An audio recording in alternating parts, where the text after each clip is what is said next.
အားလုံးပဲမင်္ဂလာပါကျွန်တော်ဒီနေ့မှာတော့လေဒီ OSE short application တက်ကိုဘယ်လိုအလွယ်တကူဝင်ပြီးတော့မှ short ဈေးတွေနဲ့ဈေးဝယ်လို့ရတယ်ဆိုတော့ကျွန်တော်ပြပြပါမယ်ကျွန်တော်ဒီ OSE short application ထဲမှာဈေးဝယ်မှာဆိုကျွန်တော် tablet ကိုကျွန်တော်အထူး short ဈေးတွေချပေးထားပါတယ်ပထမဦးဆုံးကျွန်တော်ဒီ Play Store ထဲကိုသွားမယ်ပြီးရင်ကျွန်တော်ဒီ search ဆိုတဲ့နေရာမှာကျွန်တော်တို့ OSE ဆိုပြီးတော့ရိုက်ချမယ်ပေါ်လာပြီဆိုရင်တစ်ချက်နေပေးပါပြီးရင် install ပေါ့ကျွန်တော် download လေးကိုခဏဆောင်ပေးပါ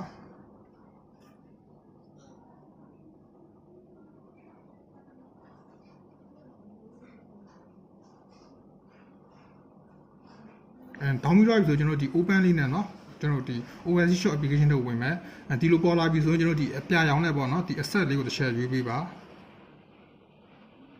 ဒါပေါ်လာဆိုကျွန်တော်တို့ cancel တစ်ချက်နေပေးပေါ့เนาะ cancel နေပေးမယ်ပြီးရင်ကျွန်တော်ဒီ application တွေကဒီ service ပေါ့เนาะ service ကိုတစ်ချက်နေပေးပါပြီးရင်ဒီမှာကျွန်တော်တို့ one key ပေါ့เนาะ one key နဲ့ကျွန်တော်တို့ဒီ login ဝင်မယ်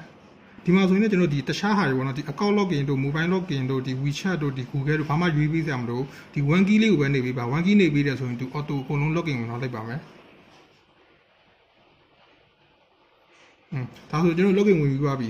login ဝင်ပြီးသွားပြီဆိုရင်ကျွန်တော်ဒီဈေးဝယ်ချင်တဲ့ဘာညာဆိုရင်ကျွန်တော်တို့ဒီ short ဈေးဘာညာနဲ့ဝယ်ချင်တယ်ဆိုရင်ကျွန်တော်ဒီ service တက်ကိုသွားပါနော်ပြီးရင်ဒီမှာကို phone number တစ်ချက်ပို့ပြီးပေါ့3996635566